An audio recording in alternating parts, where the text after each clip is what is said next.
In this video, we're going to talk about volumes. So our book gives us this very general formula of volume is capital B times height. And this capital B, what it stands for is area of the base. And you're not actually going to be given this value in any of the problems. You're going to be given information about the base. So maybe the base is a triangle. Well, we know that the area of a triangle is 1/2 base times height. So that would be how you'd figure out the capital B. But maybe your base is a circle. Well, in that case, the area of a circle is pi r squared. So the value of capital B would be pi r squared. So let's take a look at a few examples. Let's talk about the volume of a triangular prism. So a three-dimensional shape that looks like this, that has a triangle at the top, and then a triangle at the bottom.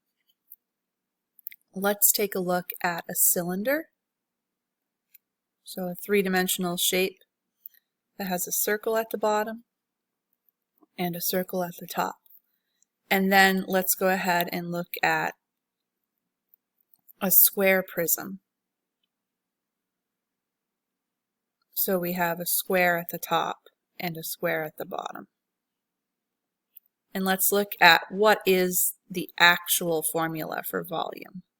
Because yes, this is the general formula, but we do need to be a little bit more specific. Okay, so let's start with the triangular prism.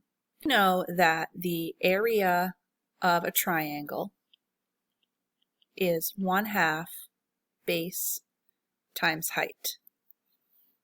So if you were working a problem where you're figuring out volume, you would need to know what this length was right here, because that is the base of your triangle.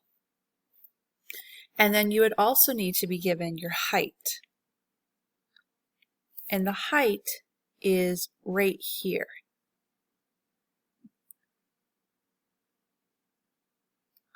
So this part of the formula substitutes in for the capital B.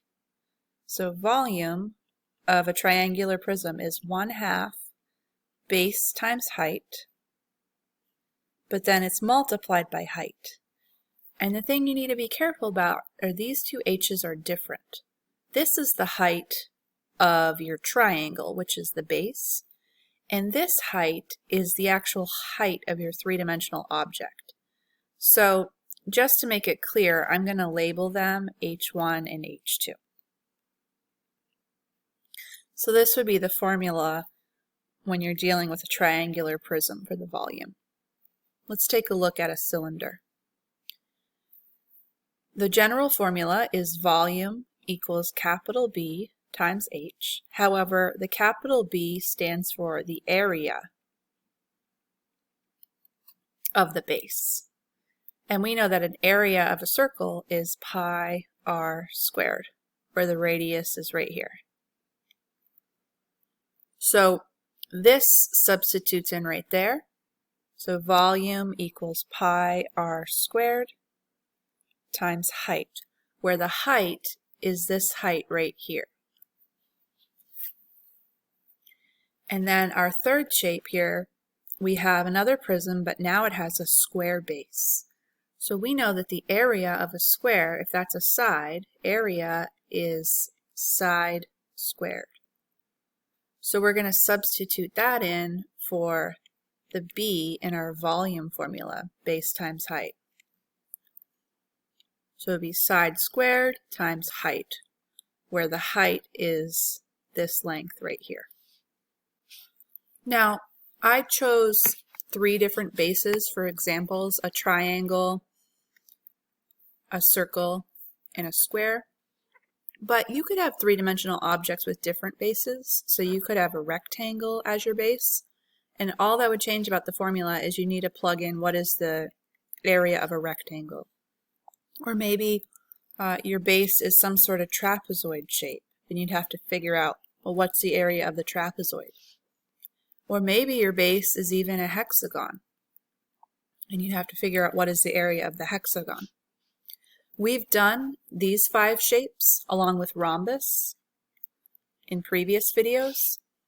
Shapes with 5 or more sides we're going to talk about in chapter 18. Let's go on to a different category of shapes that we can figure out the volume of. So the next thing I want to look at is cones or pyramids. So a cone would be something with a circular base, and then rather than having the sides go up straight with another circular base on top, we're going to go up to a point. So that would be a cone. And then a pyramid is basically any shape that's not a circle as the base, and then it goes up to a point. So this would be a triangle pyramid. We have a triangular base, and then it goes up to a point. Or we could have a square going up to a point, so this would be a square pyramid. And really, again, you could have any shape for your base. But the key is when you go up to your other, what would be base, you're just going to a point. So the general formula for these is pretty similar. We have that capital B, which means the area of your base. And then we have the height. The difference is we are just doing 1/3 of that. So here for the cone, the base is a circle. And we know the area of a circle is pi r squared. So our volume is 1/3 pi r squared, that's the B, and then height. And you have to be careful about this because what I mean by the height is this measurement right here. This measurement right here on the side, this is called the slant height. But we want just the height vertically like this. All right, let's look at this one. Our volume is going to be 1/3, and then instead of B is the area of the base. Well, a triangle is 1/2 base times height, which again, this height right here is, let me draw it in a different color, is right here. So let me call that height 1. And then we're going to multiply that by our second height, which is coming down from the top, height 2. So there's our 1/3 from the top.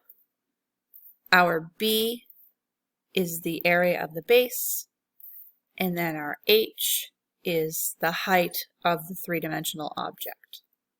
And for our final shape, if we have a square pyramid, the volume is 1/3. The area of a square is side squared, and then we're going to multiply by the height of the 3-dimensional object. And then just going back to this one, we could combine these two fractions to say that the volume is 1/6 base times height of the triangle times height of the 3-dimensional object. One final shape to look at. Let's take a look at a sphere.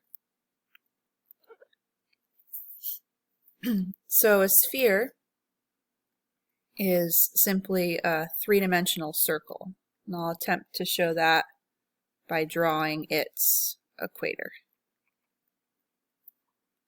The volume of a sphere is 4/3 pi r cubed, where r is the radius. So that could be right there, or I could draw it right here. I could draw it anywhere. It looks like it's different lengths just because of the perspective of the drawing, but no matter where you draw the radius, it's going to be the same length.